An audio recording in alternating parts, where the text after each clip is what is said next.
Presidential campaign is well underway. The president's campaigning on law and order. But there is no law and order. And I ask this question.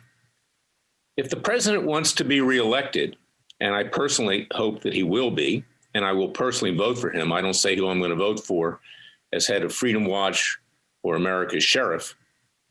But if he wants to be reelected, doesn't he have to show that he's actually enforcing the law? When he looks to state and local governors to enforce the law and says, I can't do anything unless they ask me to send in the National Guard, and he doesn't really need to send in the National Guard. He can simply mobilize the police departments. He can declare a state of emergency, which exists with all of the violence occurring in major cities, people being killed left and right, not just black people, but white people too, and people of other shades of colors of races and all creeds. If he says he can't go in without their permission, then what is the rationale to reelect him? Because then he won't be able to go in without the permission of these Democrat leftist governors and mayors. It makes no sense. The president has to take action, and he has to do it now, particularly since today Bob Woodward came out with his usual hit piece, his usual book, where the president was a little loose with his words and said that he downplayed the coronavirus because he didn't want to create panic, but recognizes that it's very deadly, 5 times more deadly than the flu. I mean, that's on tape, unfortunately. The president said that. The president just cut the legs out from under himself with regard to his actions with the coronavirus. And to be candid, he hasn't talked clearly about that. And to be candid, he hasn't handled it very well. That's a fact. But the law and order issue is extremely important. And I might add, Biden would have handled it even worse, as well as Kamala Harris. But the government, it's been an abortion the way both the federal government and the states have handled it, because no one knows what's going on. No one has clear idea of where the future lies. And frankly, now the vaccines apparently are in jeopardy as well. Not that you want to take them, because they're probably going to be dangerous in any event, unless they're tested for many, many years. So the president needs to focus on law and order. And of course, we're doing that at Freedom Watch. We brought cases for the police in Philadelphia. We just started a new organization, not Freedom Watch. It's a parallel organization with Sheriff Joe Arpaio called America's Sheriff, to protect the police, to bring cases for them, to defend them, because we need the police. We need law enforcement officers to keep the Bolsheviks at bay and to lock them up and to put them in prison where the sun don't shine. We're in the midst of a revolution right now, a Bolshevik revolution, and we have to fight back peacefully and legally.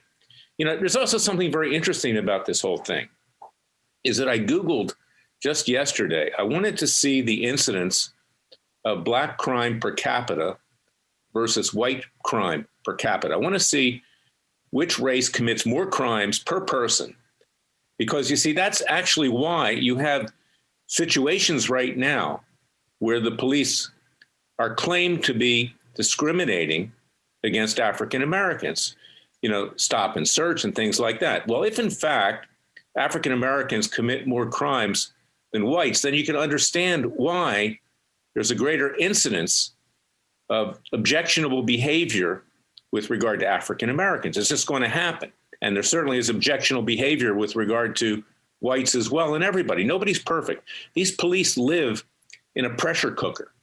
They literally live in a jungle where they can be killed at any time. And I don't mean that in a racial sense, but it's a jungle out there. I know, because my brother was a cop in Philadelphia. His life was at risk every single day. Fortunately, he's becoming a lawyer. And not that that's much better, frankly. There's a risk at being a lawyer with these bar associations these days and everybody else that wants to take a shot at you.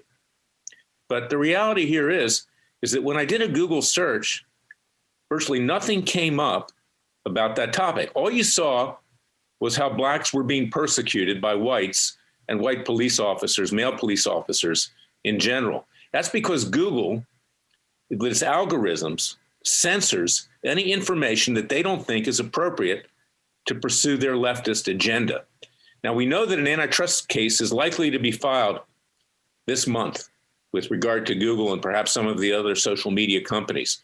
Freedom Watch had already filed one for Laura Loomer and for Freedom Watch. It's in the courts. It's going up to the Supreme Court. We will be intervening in the government's case if, in fact, they bring it. My alma mater, the antitrust division of the Justice Department. We'll see if they do something, because frankly, the Justice Department under Attorney General Bill Barr has been worthless. It's done nothing in virtually any area, including bringing the criminals like Comey, McCabe, Clapper, Brennan, Obama, and Biden to justice. That's not going to happen. Even Trey Gowdy now admits that's not going to happen with all of his two-faced rhetoric. But here's what we face today. We're in a full court press. The left is trying to destroy us, whether it's the left in the streets, the radical leftists, or whether it's social media that's censoring, that doesn't allow us to communicate with the American people and to get true statistics. And the reason that African Americans come up with more incidents against them that they complain of is because in reality, they're committing more crime than anybody else per capita. That's a reality. There are some articles out there and there's data to that effect. Now, the reasons for that, there are a lot of reasons for that. And I'm not saying that in any kind of a negative way that would anyway cast aspersions on a race. But what I'm saying is it's a reality. And this is something that needs to be faced. And we in America's Sheriff are going to deal with these issues. We have sports stars wearing hats of Trayvon Martin and other people who were allegedly abused by the police, where in fact there were acquittals, that there was no abuse, or where George Zimmerman was acquitted of self-defense. You know, we have to say things equally. We have to be fair to everybody, every race, every religion, every creed, every ethnicity, every sexual persuasion. And it's time that you join Freedom Watch's Justice League, because we don't pull any punches. We're not Fox News. We don't try to play both sides of the street. We're not CNN or MSNBC, which is radical left. We're trying to represent the American people and the vision of our founding fathers. So go to Freedom Watch, USA.org, join our Justice League, and then also go to americascheriff.org. There's two S's in the middle of it, America's Sheriff, and sign up and enlist to protect our police. These two organizations are separate, but they work for similar goals. They're complementary. And I want to thank you for listening to me, and get the word out. Share it far and wide on iTunes, on Spotify, on Roku, on Parler, Parler, the equivalent of Twitter, the conservative equivalent, on Twitter, on Facebook. Share it far and wide. You can find it at freedomwatchusa.org and radioamerica.com. We need to tell the truth, because we're not getting the truth. And frankly, the president's not doing himself any favors either.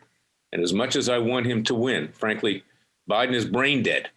This would be a real tragedy for this country. But we have to prepare beyond even a Trump presidency. The American people must rise up and do it for themselves with God's grace, because this country is going down the tubes fast, and we're facing a Bolshevik-style revolution. So go to freedomwatchusa.org, join our Justice League, see if you qualify for our class actions against the Chinese over COVID-19 and our other strong, hard-hitting cases, and join America's Sheriff.org. Go there and see what that's all about with Joe Arpaio and myself at the helm. God bless you. Thank you for listening to me. I'll be back tomorrow with another special podcast of Special Prosecutor with Larry Klayman.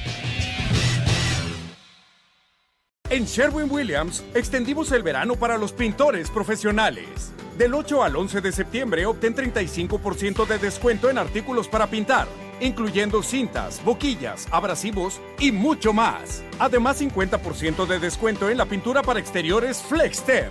Compra en la tienda, en línea o llama por teléfono a tu tienda local o representante. Y recuerda, cualquiera pinta, pero solo algunos son bien pro. Aplican exclusiones. Llama a tu tienda para más detalles.